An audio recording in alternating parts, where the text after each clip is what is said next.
It's my pleasure to have the opportunity to introduce our section chair, Professor Mehdi Taibat from UBC, and as a great colleague of mine, we work lots of things together.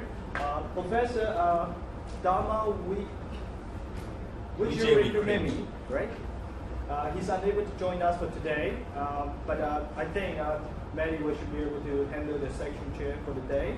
And after this session, I hope all of you will be able to join us for the barbecue session. And the location will be next to the civil engineering building. When you walk in for lunch today, you see a courtyard just as you enter the building, and that's where we'll be having the barbecue setup. Okay? Look forward to have a great session. Thank you. Thank you.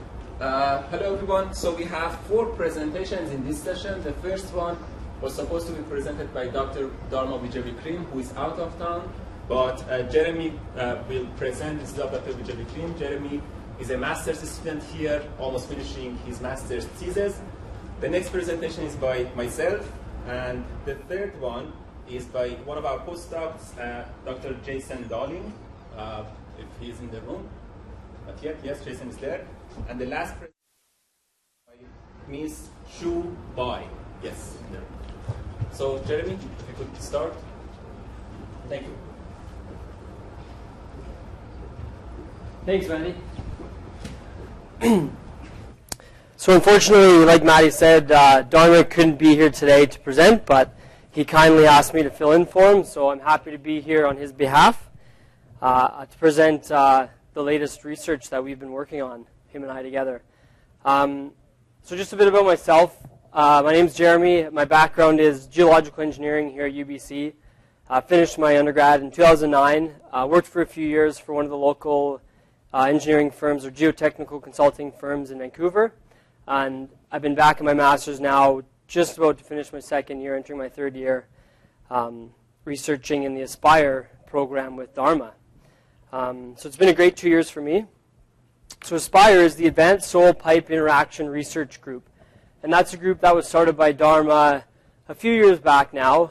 So the point of this presentation is just to kind of give you an overview of the program, what we do, and it's not very technical, so hopefully that's all right with you guys. I know it's a very technical group, but mostly just photos and that kind of thing for today, but hopefully you enjoy it. So just to start, so for us as geotechnical engineers, the key problem for us is pipeline safety and pipeline integrity in the Aspire group. So we want to make sure that whatever it is being transported in these pipelines, whatever we're looking at, if it's oil or gas or wastewater or drinking water, whatever's in those pipelines, we want to remain in those pipelines because any sort of rupture can be extremely negative impacts on people, the environment, the economy, whatever it might be. So for us, the geotechnical hazards are the key concerns for buried pipeline performance. So in recognition of this, we at the Aspire Group take this very seriously, and we're pursuing cutting-edge, what we consider to be industry-leading research on this topic. So we do this in a number of ways. The 2 most prominent, number 1, the physical modeling in our labs here at UBC, and number 2, the analytical and numerical models that we produce here. And so overall, the whole purpose for us at the Aspire Group is to research and help to provide design guidelines for pipeline owners and operators. So moving into the presentation agenda. Can everyone hear me okay back in the back without using the microphone? So today I just want to discuss briefly the need to study soil pipeline interaction, provide an overview of the program that I'm working in and that Dharma is a big part of. And we're going to look at current research on the topic of field monitoring of buried polyethylene natural gas pipelines subjected to ground movement, which is more or less the title of my research. So what are pipelines? I mean, everyone in the audience today here knows what pipelines are. The linear structures spanning over long distances, covering a variety of soil conditions and groundwater conditions. So we know pipelines cover a large area. So when you go and do site characterization, we know that doing 1 or 2, drill holes over a 500-kilometer range is not going to be sufficient. So pipelines cover a lot of distance, and we need to characterize a lot of different different soil exposures, and also different hazards along the way. Pipelines are always crossing environmentally sensitive areas, and as designers, we need to look at optimizing pipeline sizes, depending on their wall thicknesses, how long they're going to be, and the pumping stations, and all kinds of things, and specifically, too, what type of materials we're going to be transporting, if it's going to be oil or gas or whatever I mentioned before. So for us, there's an ever-increasing demand to design and construct pipelines with reduced risk of failure. That is key.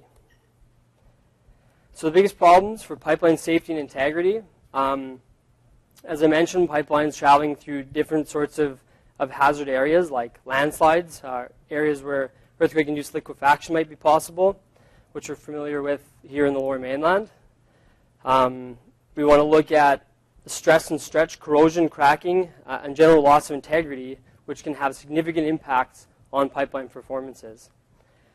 So just to give you an idea of some of the quantified risks, so the U.S. Pipeline and Hazardous Materials Safety Administration has said that the average cost, I believe this is in North America, from significant pipeline damage due to geotechnical incidents over the past 10 years is more than $400 million per year, twice that of the damage caused from other hazards. So the geotechnical hazard perspective is huge when it comes to pipeline safety and integrity. And in BC alone, there's over 4,000 kilometers of pipelines. So back to the geotechnical hazards that we're looking at in the Aspire program that we deal with mostly. So on the top left, we look at fault movements. Bottom left, slow-moving landslides. And this site actually, there's a picture of a cul-de-sac in a residential neighborhood, and you can see tension cracks forming in the asphalt there. And that's my specific research site. I'll get into that in a little bit later. We look at rapid landslides, pipelines that are buried in areas where we might see rapid landslides, whether it's from earthquakes or from high rainfall events, whatever it might be. And then also liquefaction-induced ground movements, which is most relevant to this conference, for sure.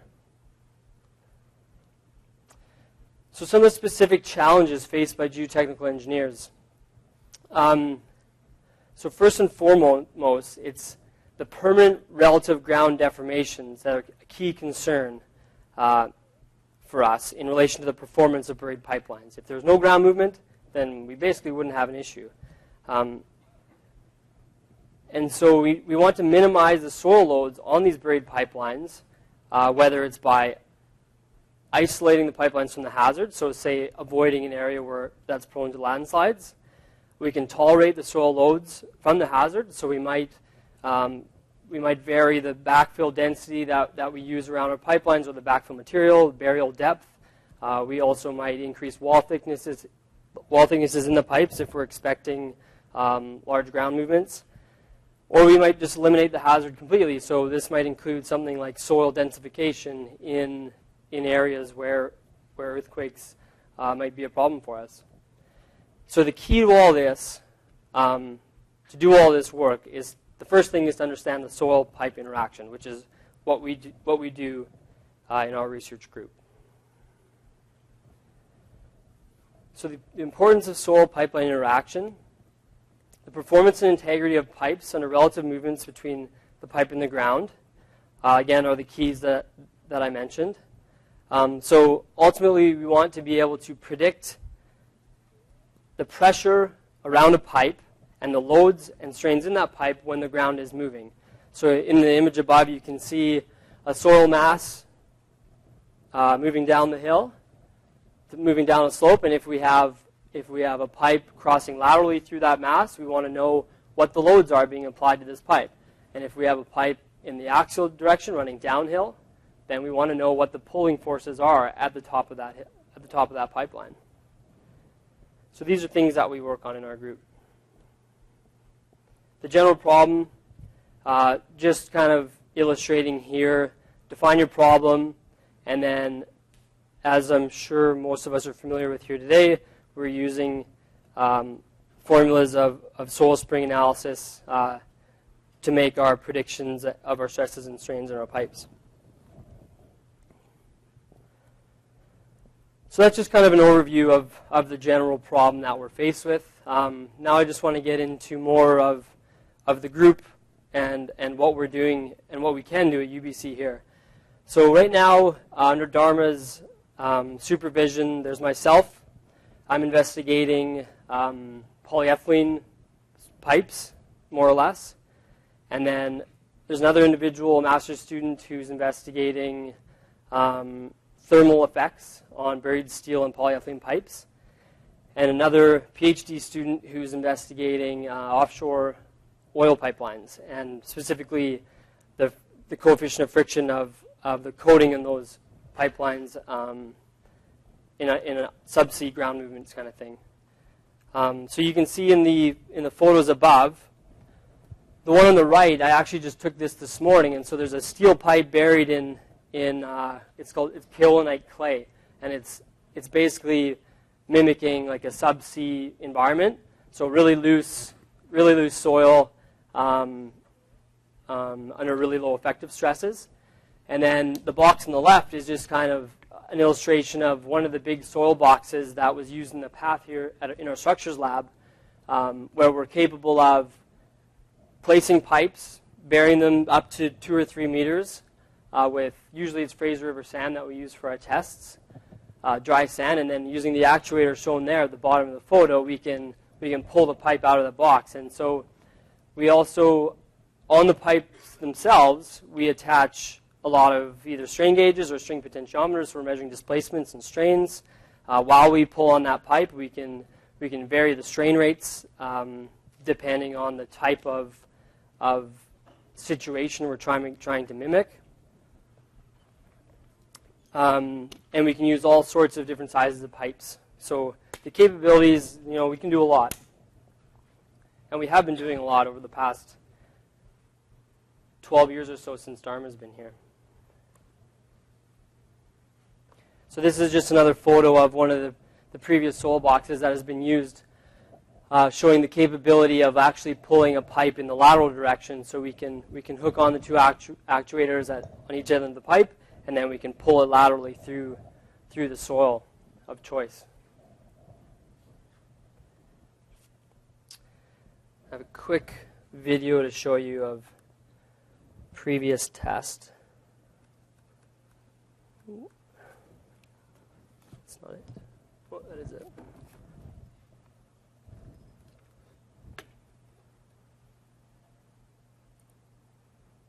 So this is just a time lapse of one of the tests that has previously been conducted in one of our soil chambers. So the pipe is being pulled laterally through the soil. Not sure what the actual duration of this test was.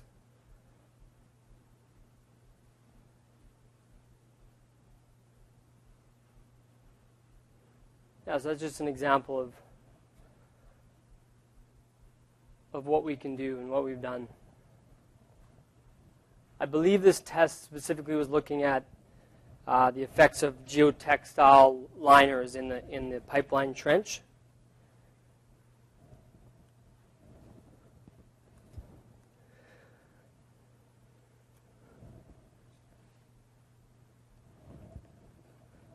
Let's see if I can get back here. There we go.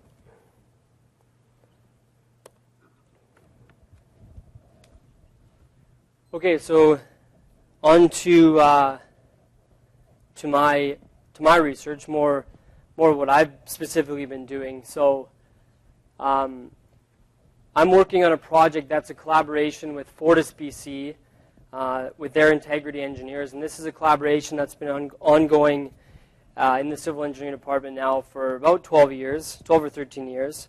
Before me, there's been 2 master's students and a PhD student on this topic.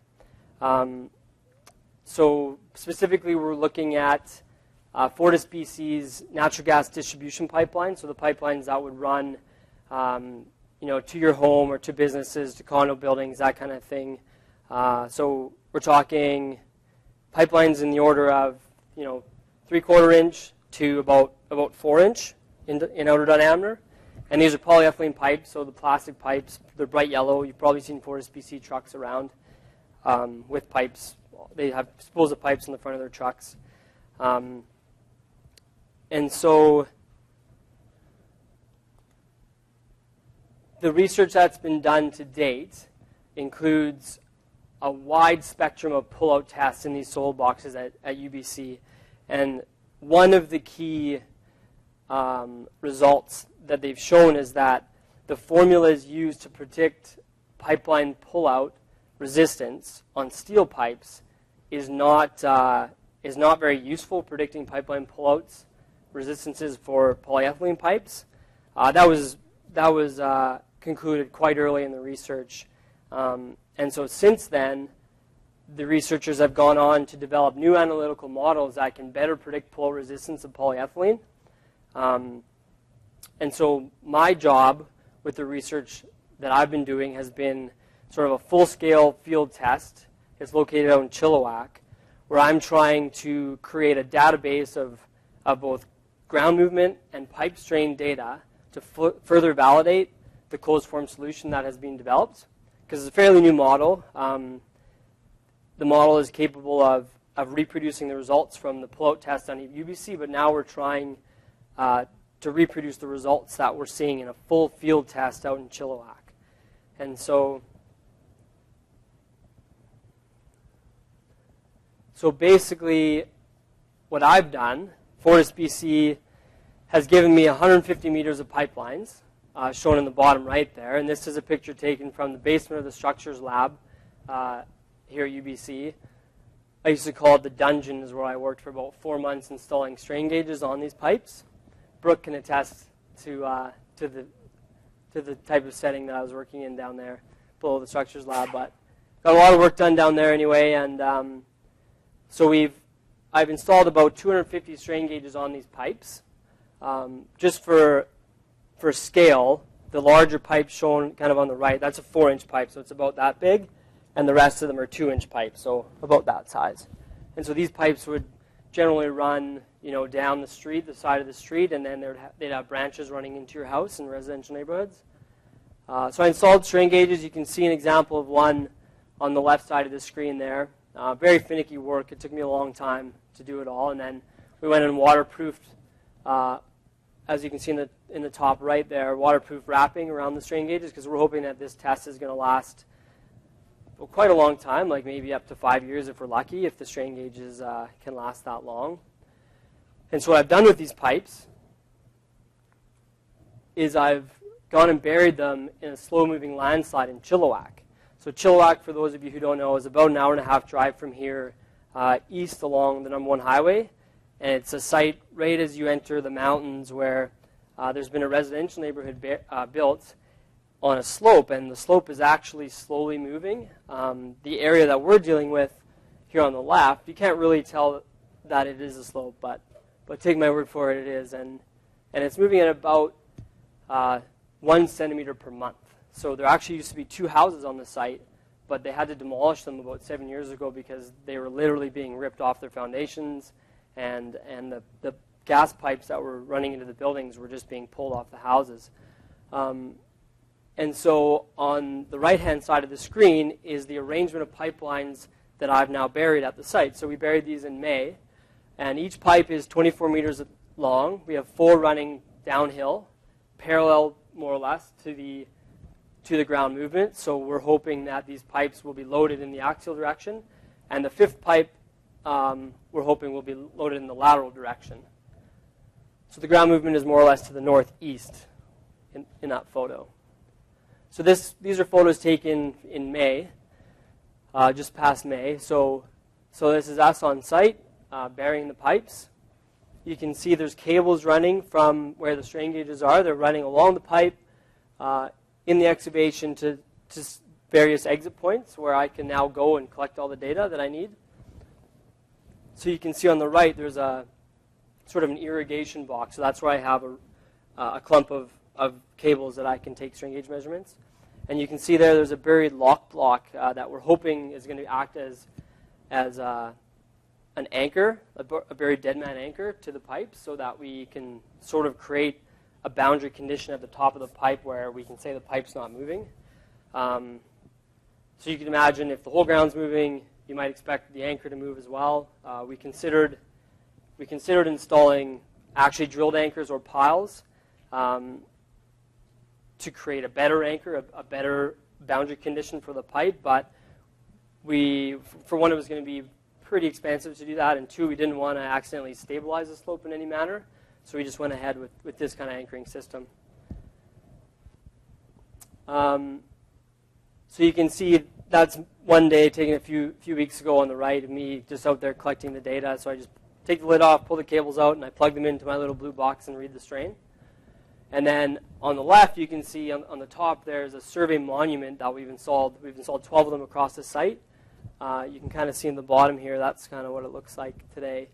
So I have surveyors that go out to the site every 2 weeks or so. They collect all the ground movement data, and then eventually I'm hoping that the strains measured in the pipe associated with the ground movements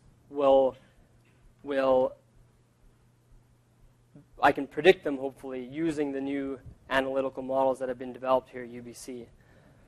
So very quickly, that's generally the research that I'm working on. To date, this is the survey data collected so far. So we have about 75 days worth of data. And we're actually seeing here up to about 5 to 8 centimeters of movement on the ground surface in the last 75 days, 75 days, which is a little bit more than expected. So I think we have a little bit of refining to do. We sort of need to sort out the errors in our surveying, but the 12 points are trending generally in the same amount each time, same magnitude. So we're pretty happy that the ground's still moving, and so this is something we're going to continue to monitor for the next hopefully 5 years if it all goes well. And I don't have any strain gauge data to show you yet, unfortunately. That would have been a great way to finish, but we don't have that data yet. I'm still working on it. That's a quick summary of the Aspire program at UBC. Thank you.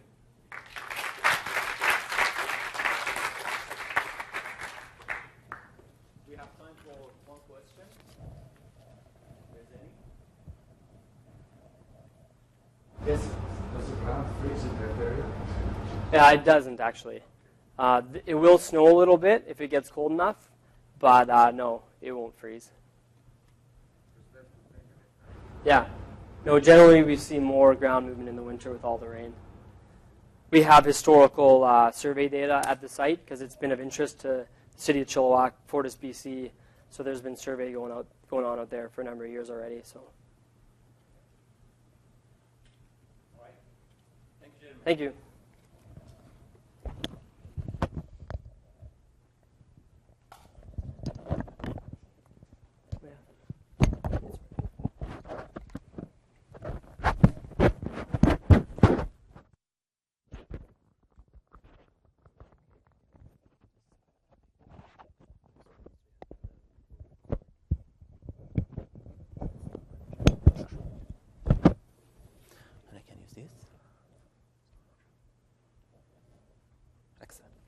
All right, the next presentation is on seismic design of basement walls, evaluation of the current practice in British Columbia. This is the work that one of our PhD students, Elnaz Amirzehni, is doing for his PhD, and the work was initiated as a call from Structural Engineers Association of British Columbia, task force committee on this topic. And there have been a number of people involved in this project. I mentioned some names here. Other than Elnaz, Dr. Liam Finn was helping in co-supervising Elnaz on this topic. And then we had numerous discussions with Dr. Don Anderson, Dr. Peter Byrne, Dr. Ron DeVal, Ernest Nesgard, and Ali Amini, among others in the committee. I start very quickly that what I want to talk about here, I give the general sense about this in this slide. Basement walls are one of the specific types of retaining walls that we deal with and we need to design for seismic loading.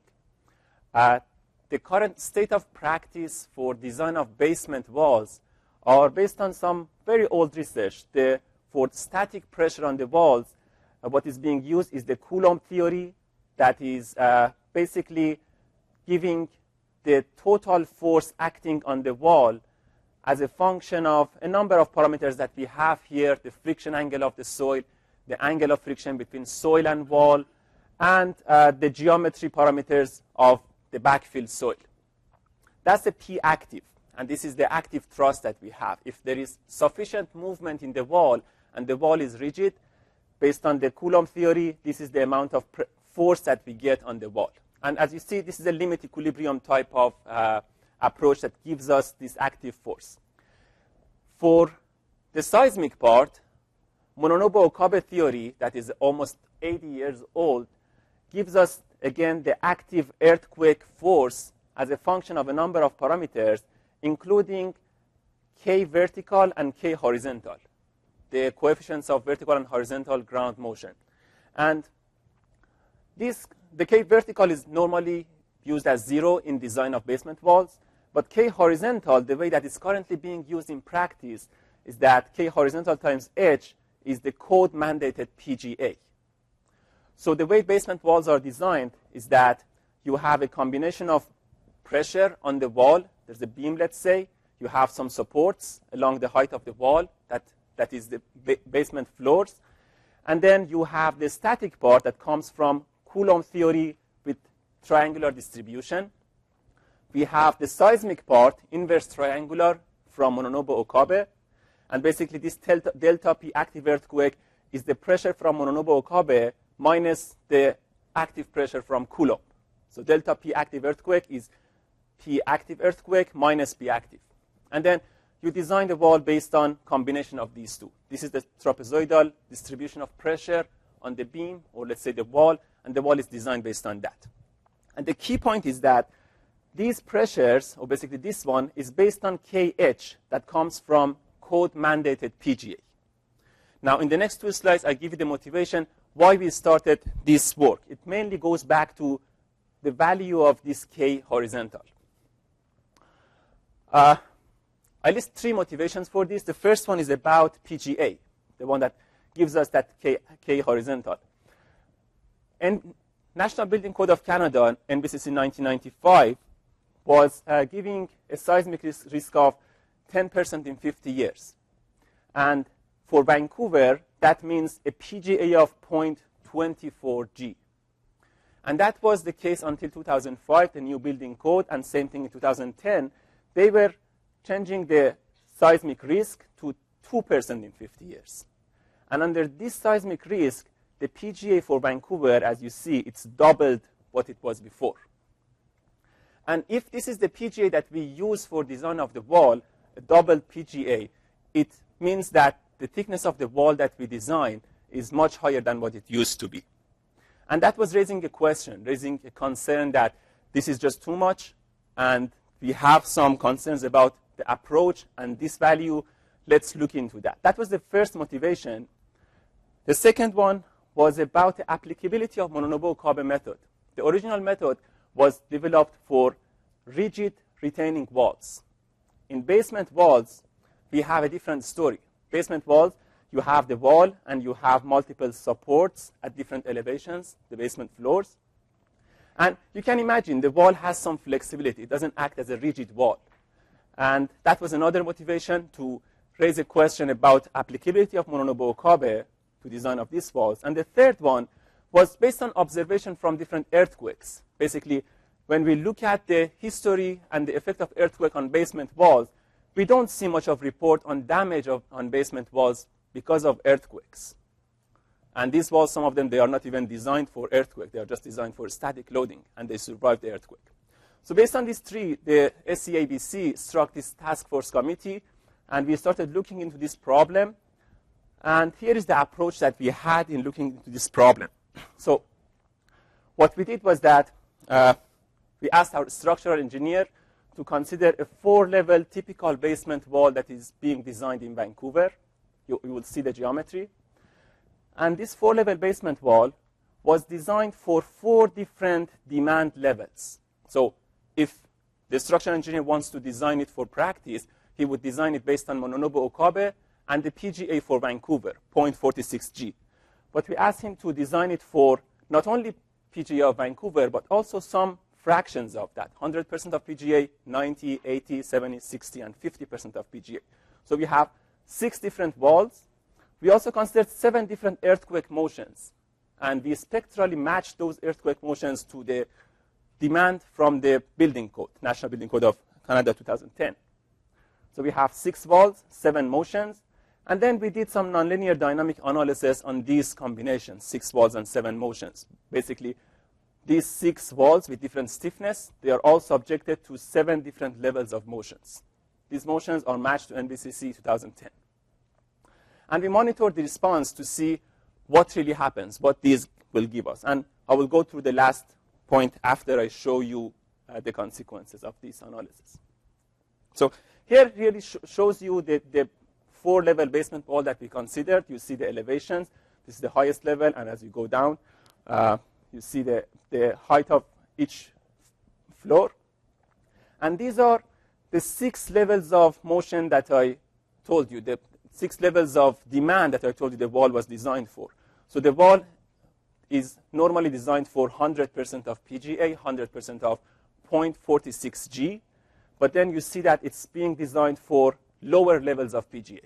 And we want to see if we subject these 6 walls to the demand of NBCC 2010 in a time history analysis, which wall, basically how they survive. So based on these 6 levels of pressure, 6 levels of moment capacity were determined for the walls, and we have these 6 walls for our analysis.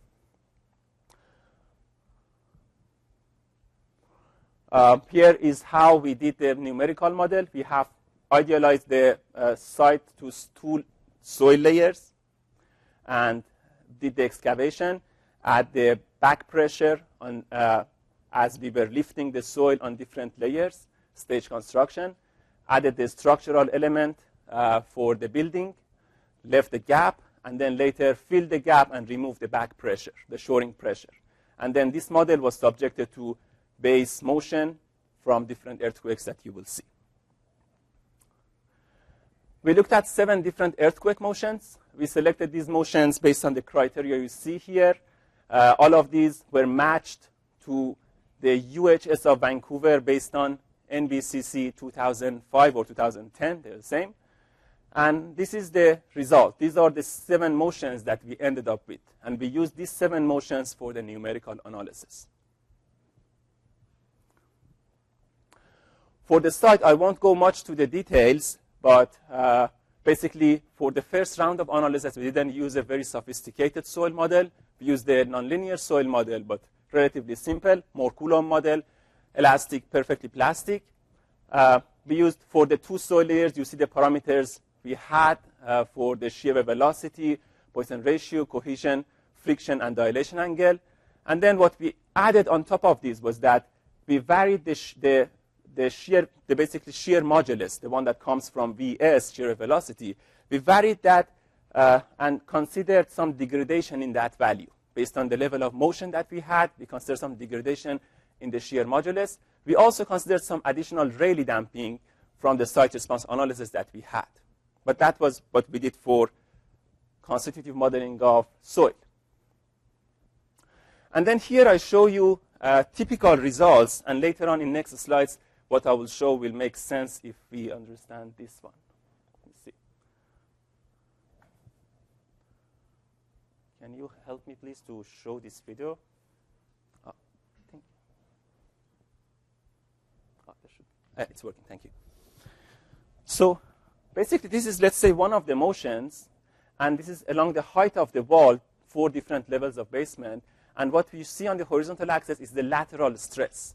So as the earthquake motion goes by time, the lateral stress develops a maximum envelope, a minimum envelope, and then this is the current state that at the end becomes the residual pressure.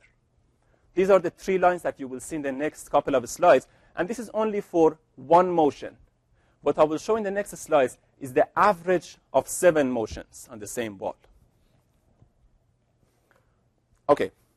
Again, some typical results. This is for the first ground motion out of those 7 ground motions. The first plot here shows you that by time, if you look at the resultant force, if you integrate the lateral stress on the wall and look at the resultant force, this is the time history that you will end up with. And this is compared to what Mononobu Okabe gives you as the lateral force on the wall. And it seems Mononobu Okabe is doing a good job here to estimate the maximum lateral force on the wall.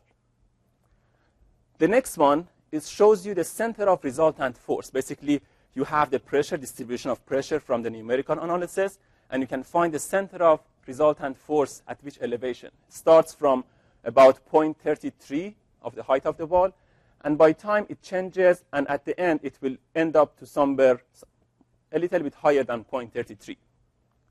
Whereas the way that Mononobu Okabe is used, it shows this as the center of resultant force. Still, it's doing a relatively good job for estimating the center of resultant force at the time of maximum force.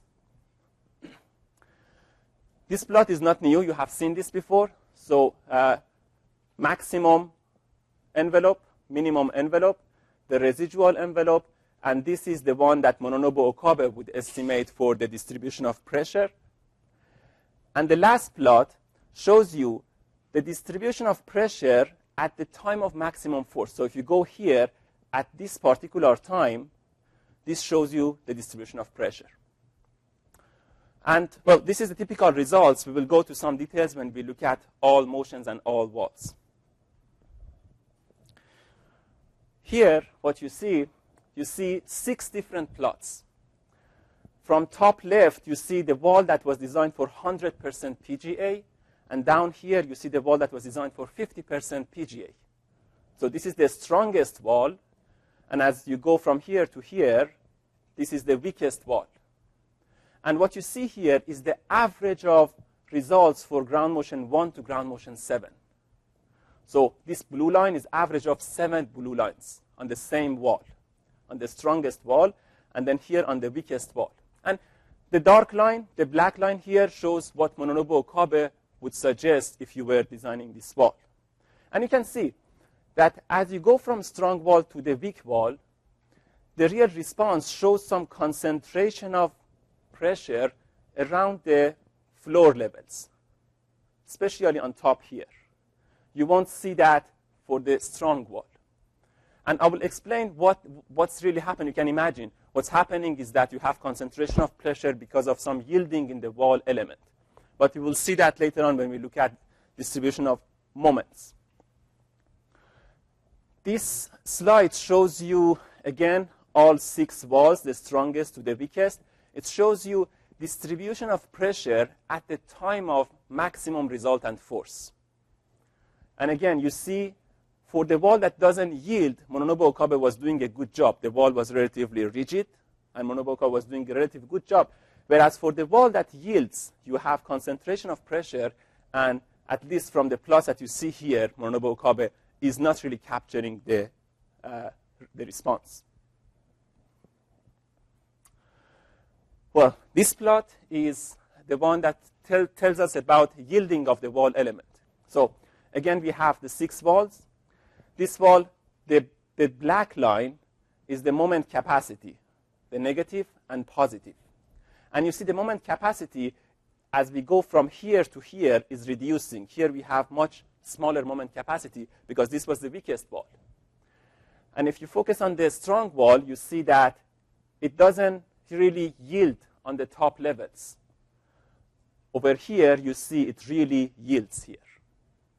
So as we go from strongest to weakest wall, we see more and more yielding in the wall element. And that's the real reason that we had concentration of stress around the floor levels.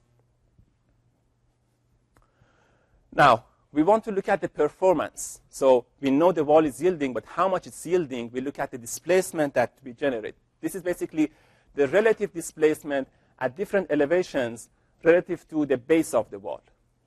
And you see, the strong wall, this is a meter, so 2 centimeters. The strong wall, it generates about 1 centimeter of deflection or relative displacement. As you go to the weakest wall, it's going to much higher, 2.5 or so, almost 3 centimeters. That's the deflection, the maximum deflection that you get, average of 7 motions. Some, they give higher, some, they give lower. Now, question is that, is this too much? Is this not too much? We want to have some levels of some performance criteria to decide which one of these is the right percentage that we want to suggest to the designers to use for their design. Well, we looked at the literature, and this is what we found. Basically, if you think about these walls, these basement walls, they are behaving a little bit different from building floors. The drift ratio that we defined in building floors is relative drift between two levels of floor. But here we have pressure applied on the wall. So the mode of deformation that we have here, if this is one support from one floor, another support from another floor, you have some pressure applied, and this is the mode of deformation. We want to look at this type of drift. And we found results of a task force committee, ASC task force committee, published in 2010, that was specifically for design of blast-resistant building in petrochemical facilities, where you have blast loading and similar mode of deformation to the wall. And in this report, they defined 3 levels of performance. We go with the low performance, that is basically here localized component damage. Building can be used, and you can read the rest. As you go to medium or high level of performance, you get more and more damage. And we decided to, for now, stick to the low level of performance. And it says that if you have a reinforced beam, slab, or wall without any shear reinforcement, very similar to what we have in basement levels, for the low level of performance, the theta allowable, the theta that we want to have here, is 1 degree, which is equal to 1.7%. And we are using that as our performance criteria for now. That's the closest one that we could find so far. So keeping that in mind, if we go to the deformation of our basement wall, if we have this level of basement, one floor, the other floor, this is the mode of deformation, and we can find the drift ratio as the equation you see here. This equation really gives us something similar to tangent of theta that we have.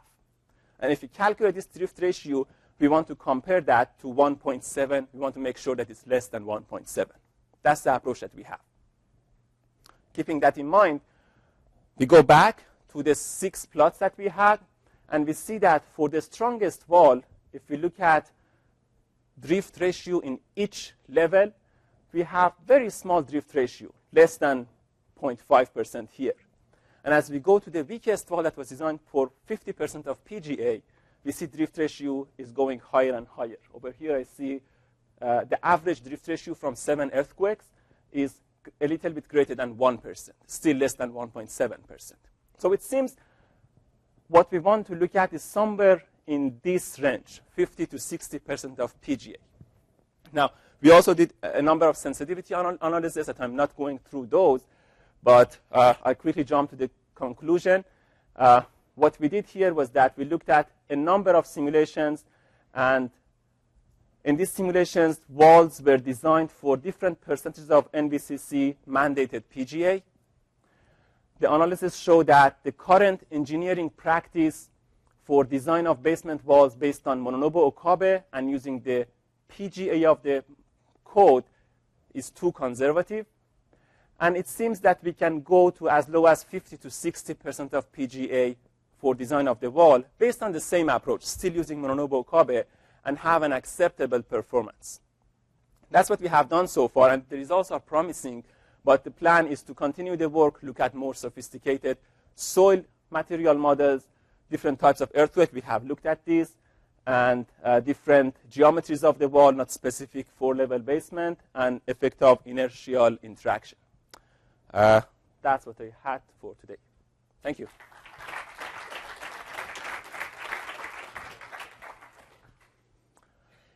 Any question I can answer? Yes? So, Matty, very nice presentation. Thanks. When I look at that concrete structure, I don't really care about the basement walls myself. Important, but what's much more important to me is how much of the shear coming down the shear wall can make it out directly into the soil, because that really affects my shear wall. And I'm just wondering whether the results of your study can be used to make some model or estimate of that. You understand what I'm saying? If the shear has to go right down to the base of the shear wall, that's one set of force that's shearing one that's in the wall. If it can go out into the soil directly, then Yeah. that might make the demands on the shear wall much less. So anyway, so I'm just wondering if it's possible to look at these results and not care about the basement wall so much as how much of the total force in the structure is getting out Yeah. direct compression. So the understanding we got from Ron DeVal, who was our structural engineer, was that these basement walls are not designed to take care of the shear force of the building or axial force of the building. These are supposed to only take care of the shear force that you are getting from soil. The thing that comes from building has to go through the columns, and the column is supposed to take care of that. But my question is, are the loads going out the basement wall, are they significant? I mean, what's coming down the wall? Yeah, I can show you. Yeah, I can show you what we have for the shear response. Fortunately, I have a slide for that somewhere here. Yeah, here. So we just looked at the shear distribution. Sorry for this, it's just from Mac to Windows. So we have for these 6 level of motions, six different walls, we have plots of shear force in the wall compared to the shear capacity. And we see the shear force is much lower than shear capacity. And if you want to rely on these walls to also take care of some shear force from the building, which I think is not supposed to be, but it seems it still has some room for that. We just didn't want these walls to fail in shear. That was the purpose of this. But yeah, it's interesting to look how much you can rely on these walls to take care of shear of the building itself.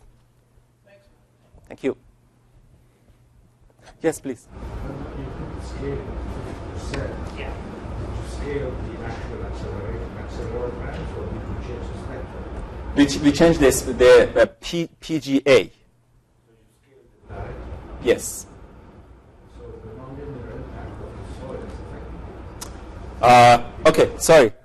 I missed this part. No, we didn't scale the PGA. We didn't scale the spectrum. What we did, if I go back here to the summary slide, this 50% is really on the PGA for design of the wall. This is not for the time history analysis. We just, if you want to design the wall, you design it based on PGA itself. We decided to look at different percentages of PGA, design the wall for 6 different levels, but all of these walls are subjected to earthquake that is matched to UHS of Vancouver, 100%. The 100%, yes. So why did you scale the MO prediction if that's the case? I didn't understand that. Is your There was a MO question that we think, there was a question from structural engineers that we think the PGA you are using for design based on Monobo Okabe is just too high. We want to stick to Monobo Okabe, but we want to use some lower fraction of PGA. That's why we used the same approach as they had and looked at different fractions of PGA. That was the main goal. There's a movement in the United States in the same direction.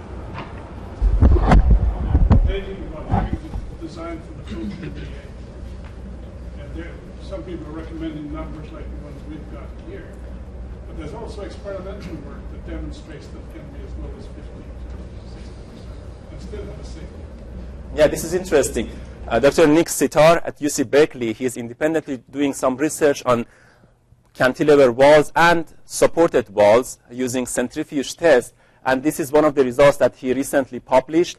And he's showing that based on having flexible or stiff walls, if you look at the PGA and you look at basically the level that you should design the wall, the performance that you expect, he was saying that if your PGA is less than 0.4 G, you don't even need to design your wall based on Monobo Okabe, based on earthquake. And as you go to higher and higher levels of demand, you would need to consider some fractions of PGA for that, which was interesting for us. These were 2 independent studies, and we see some interesting match. Okay. Thank you. So I invite the next speaker. Thank you. The next speaker is Dr. Jason Darling, who will be presenting his work on response of pile groups, I believe. I think use this for the record. It doesn't project your voice.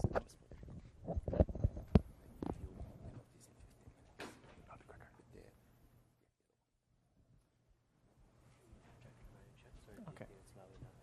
We'll see. If you do feel like you need it, go ahead and Oh, okay. All right. Thanks. So this doesn't say the same thing. Okay, hello everybody. I might just turn this on. I don't really talk very loud. So yes, my name is Jason, and I'm going to present some work on the seismic response of large pile groups. I conducted this as part of the soil structure interaction group here in UBC, along with Professor Liam Finn sitting back there. So the motivation for why we did this was there's many structures, continually large number of structures designed to use and rely on pile groups, and quite large pile groups, to take the loads.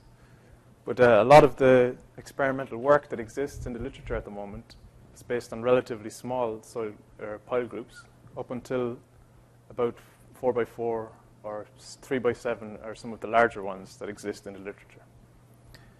So we are running some quite large pile groups, up to 10x10 or 12x12, or different configurations of large pile groups. So this, to add some structure to the presentation, this is the way it's going to go. I'll describe what the methodology we used, which was a pseudo finite or 3D finite element program developed by Professor Finn and one of his students here in UBC. So I'll describe the assumptions of that model and how we calibrated that model to prove the validity of the results I'm going to show you. I'll describe some of the shear ratios, or the quantity that I'm going to be of interest, which is how the load is distributed in a pile group as it is pushed statically or it is loaded laterally under earthquake shaking. So I'll define what that parameter is of interest. And then I will present two of the groups that we looked at. We've got many different configurations, from 2x2 up to 12x12, or 10x6, or 15x2 is one of the pile groups, which is something like might be used for a column bent in a bridge, for example. So at the end, I'll give the results of two of those pile groups, just as an example. So first, the model. This model is pseudo 3D in that it only considers deformations in the Y plane. So as shaking is propagated from the bottom, shearing deformations occur in the YOX plane here. And closer to the pile, as compressional deformations exist, there's also going to be some shear in the YOZ plane. So this model is based on a 3D wave equation using only deformations in the Y plane. It considers, it is an equivalent linear analysis, so it's similar to shake, in that it uses equivalent linear properties. These properties, they reflect the hysteretic behavior of the soil and nonlinearity or the viscous damping by using these secant moduli curves. So shear moduli and viscous damping. So as the moduli are strain dependent, so strain on this axis, and we use a different shear modulus and viscous damping property depending on the current level of shear or current level of strain.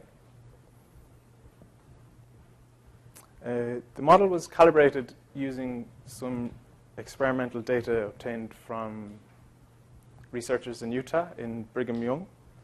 This is an example of the calibration curve. So this is a pushover using our model and the experimental data. It was calibrated for a single pile. Then we ran our model for a 3x3 pile, which they had also ran, or they had experimental data for. And so we called it a validation when we obtained roughly the same results for a 3x3 as they had experimentally. So this is our model calibrated and validated. So some of the shear distribution of shears that are available in the literature, this is one of the best and most comprehensive studies that are found. This is from McVeigh in Florida. This plot is on the x-axis. Pardon me. On the x-axis, it's pile number. But so I've just normalized all of his results. He had 3x3 up until 7x3. So I've normalized all of the piles as if they were all the same length. So you can see green is 7 by 3, so there's 7 little circles along.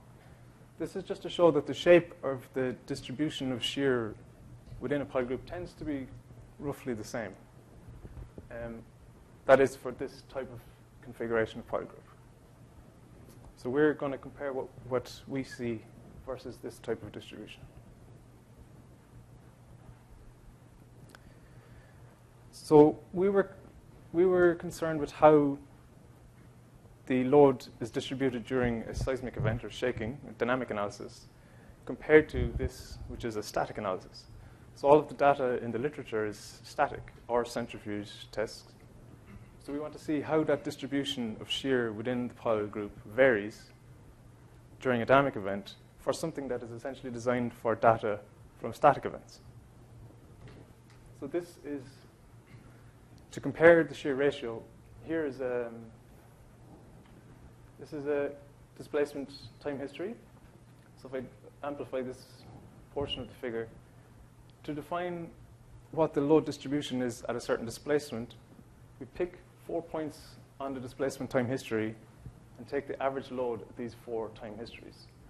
It was just, we had to make a decision on how to define the dynamic shear ratio. So this was what we did. Picked 4 equivalent displacements and took the average at those times. So this is just a screenshot of the program. This is 15 by 2 pile group. This not very many elements in this model, but we used other models with more elements. These are different soil properties as we vary with depth. So they can all have their own different properties. This is simple showing you the direction of shaking. So this is in the longitudinal direction, or like it was a column vent in transverse direction. So if we look at the distribution on one figure to show all of a varying set of data, so we have dynamic and static distributions on the same figure just for comparison. We have the full width across for all 15 piles, these in the static case, and then I've shown half in the dynamic case because during the shaking it's very roughly symmetrical, so we just show half. Here is lower load levels. It's unusual. Okay. Lower load levels at the bottom, starting at 2,000 lateral load and working up to 24,000. So you can see that the shape of the load distribution is very similar to what I showed you at the start from the experimental results available in the literature, except for at higher levels of lateral loading. Something unusual happens here.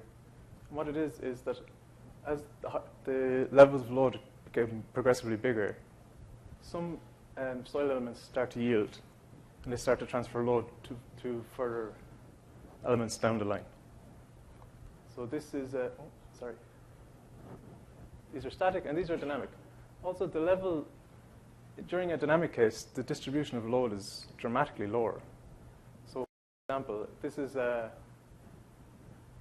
earthquake record shaking at a max scaled max. The earthquake record was a central, and we scaled it to 0.4 G max.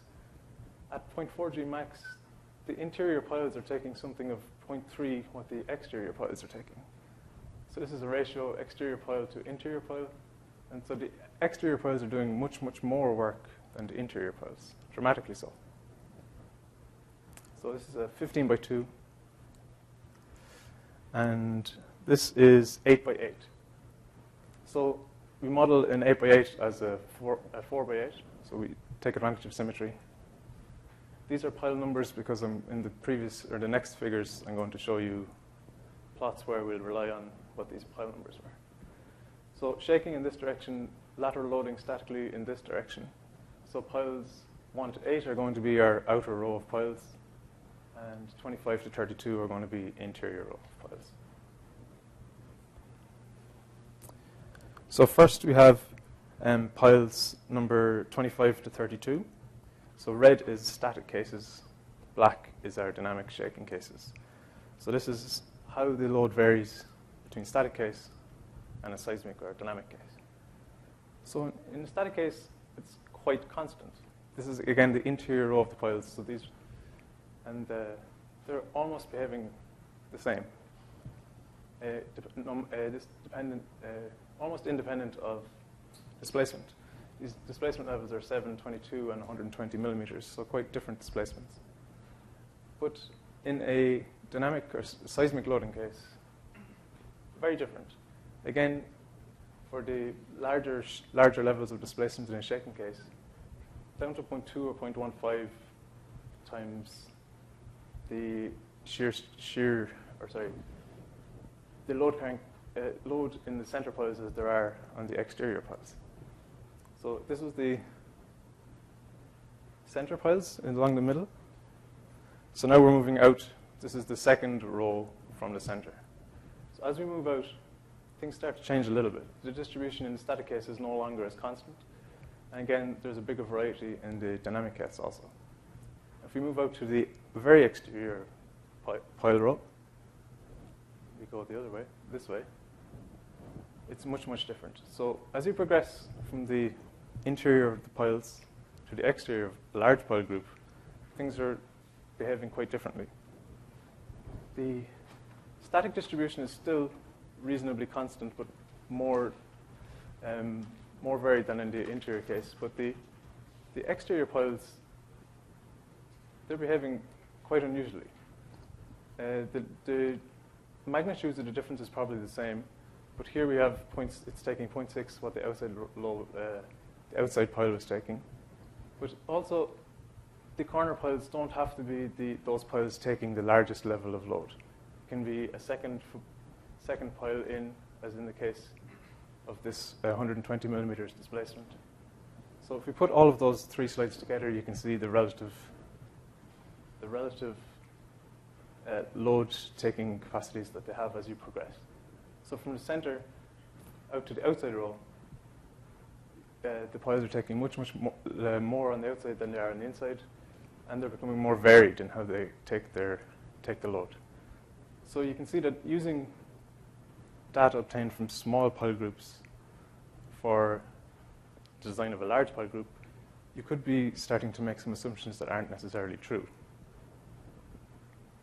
So this is very much a work in progress, but there are some very clear findings. That is, as you progress towards the outside of a pile group, the piles start to take much, much more of the load.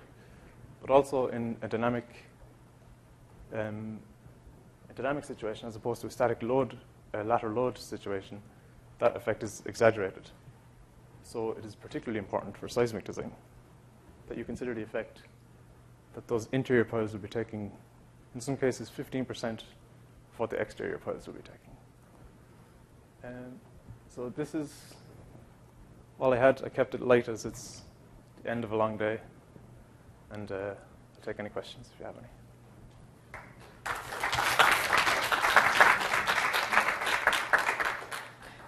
Very interesting talk. Questions for Jason?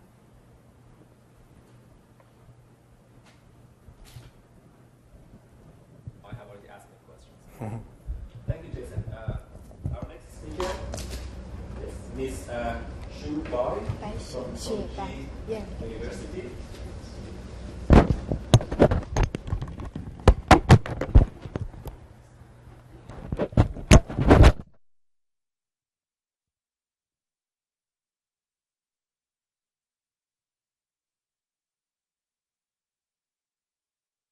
Watch out when you move, you might. Okay, I give you the 15-minute notice with the yellow in 15 minutes, and then after 1 or 2 minutes, I raise the red one, okay?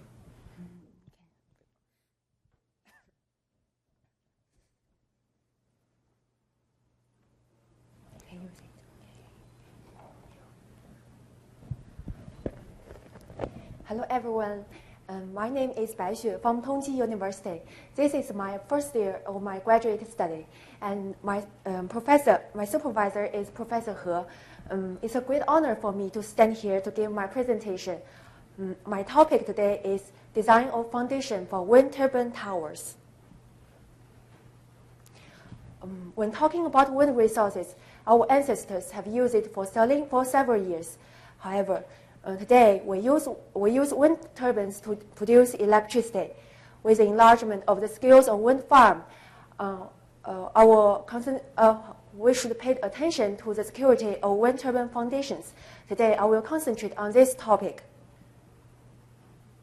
I have divided my presentation into the following 6 parts.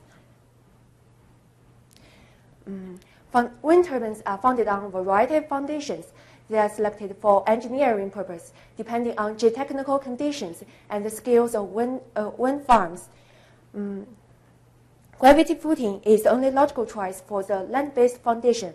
With taken greater depths, is gradually replaced by the following 3 foundations, like this. Regarding the onshore wind turbine foundation, spreading footing foundation is the simplest form. Today, I will focus on this kind of foundation. 2 requirements should be met to ensure the security of foundation. It should have enough overturning resistance. Forces should also be transformed efficiently from tower to foundation. Inside ring and anchor bolts are 2 major connections.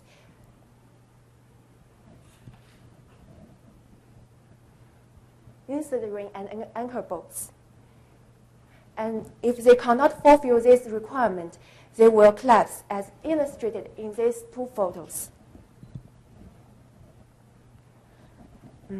When talking about wind foundation connections, inside ring are commonly used in the early small foundations because it's easy to connect to the tower. However, with the enlargement, with the development of larger and bigger wind turbines, it has led to the strength concentration in the concrete under repeated load. Concrete around the flange is prone to crack and fatigue damage. This foundation is located in Rongcheng Wind Farm in Shandong Province in northern China. We can find damage originated from the flange of anchor ring. It propagates and increases until to the surface. So we are wondering how to solve this kind of problem. As is known to us, concrete under tensile compressive load have lower fatigue resistance than in the compressive load. So we can change inside ring by replace it by pre-stressed anchor bolts. In this way, the concrete foundation is always in a state of compression. Therefore, the strength change in the concrete under the application of repeated load is not critical. Early in 2007, our research team had proposed pre-stressed beam slab foundation. This is a combination of beam slab foundation and pre-stressed anchor bolts. Compared to the traditional slab foundation, beam slab foundation reduces the weight and volume of the material used, thus reducing the cost. Through the use of pre-stressed anchor bolts, continuous stiffness can be achieved through between the tower and bottom. This allows the foundation have a designable combination of high stiffness and super fatigue and fatigue resistance. In the past 4 years, this kind of foundation system have been applied in more than 3,000 wind turbines. It has been adopted by more than 10 Chinese turbine manufacturers with rated power ranging from 1.5 to 6 megawatts. However, some problems have arisen in the current practice. Concrete under the flange of anchor ring is exposed to plastic deformation under long-term initial press load. High press strength load require higher standards for concrete and steel plants and flange. So we need to define the minimum required value of pre-stressed load. Also, the concept of partially pre-stressed concrete foundation is brought forward. This is a comparison between the fully pre-stressed foundation and the partially pre-stressed foundation. And tower and foundation should always keep contact even under the extreme wind load. And regarding the partially pre-stressed foundation, tower and the foundation can separate under the extreme wind load or keep contact under operating load. Pre-stressed loads during long-term loads should also be considered sufficiently. To start with, we need to define the degree of pre-stressing. The pre-stressing degree of bolts is defined by dividing partially pre-stressed load by design pretension load. The design potential load can be determined in accordance with Chinese code. This is a criterion for partially pre-stressing. The criterion that tower and foundation should keep contact under operating load is ensured by this equation. And in addition to pre-stress loss during construction stage, shrinkage and creep of concrete and the relaxation of bolts in long term should also be taken into consideration. It can be determined in accordance with Chinese code. And the design tension or partially pre-stress load is defined by dividing preload by 1.15. 1.15 is considered as pre-stress loss during construction stage. And the bearing capacity of concrete and the fatigue analysis should be carried out afterwards. This is a foundation built in Qinghai province in China, and we use it to illustrate this problem. We use pre-stress anchor bolts. Its diameter is 36. We can get the full pre-stressing design pre-tension load is, according to Chinese code, is 410 kilonewton. And according to the criteria described above, we can get the partially pre-stressing force is only 295 kilonewtons. So the partially pre-stressing degree of bolts is 0.72. 80% is chosen as pre-stressing degree conservatively. Also, because wind turbine foundation are subject to high cycle loads, so we need to check the fatigue analysis in accordance with different codes in different countries. Fatigue loads are calculated in means of ring flow count algorithm, which transforms the cyclic load into an equivalent simpler set of load. The turbine manufacturer can provide the mean range of load and the mean range of load and the equivalent range of flow cycles, so we can get the maximum and minimum of fatigue loads.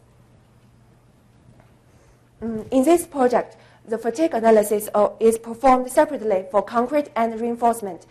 The fatigue life should be verified for the compressive concrete under the flange of anchor ring.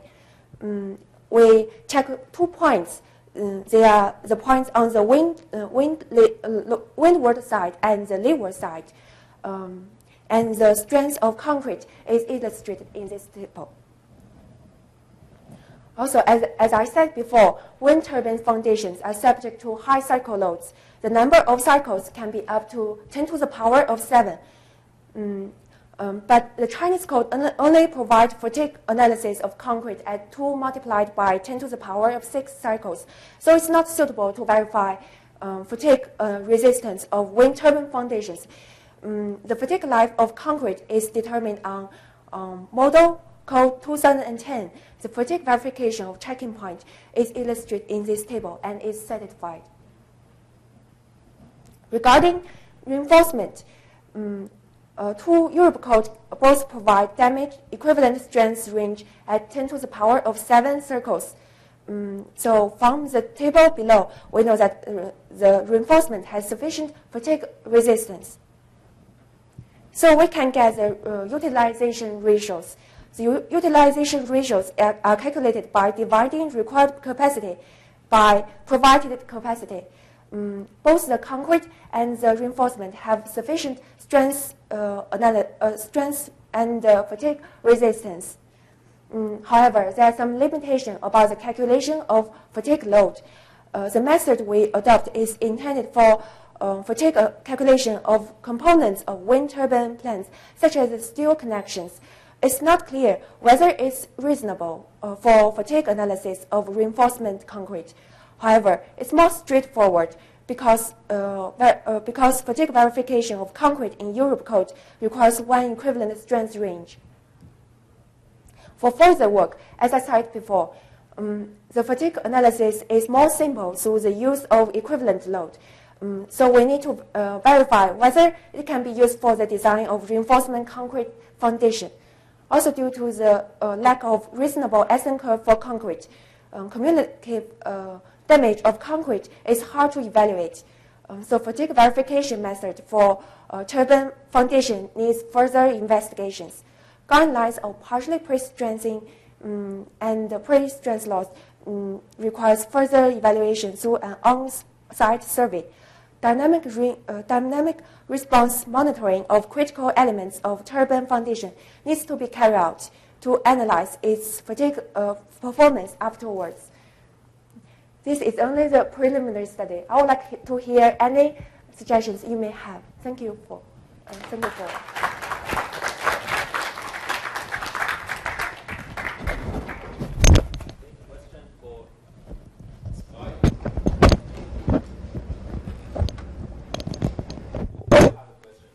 So your work was mainly on the structural part of the foundation.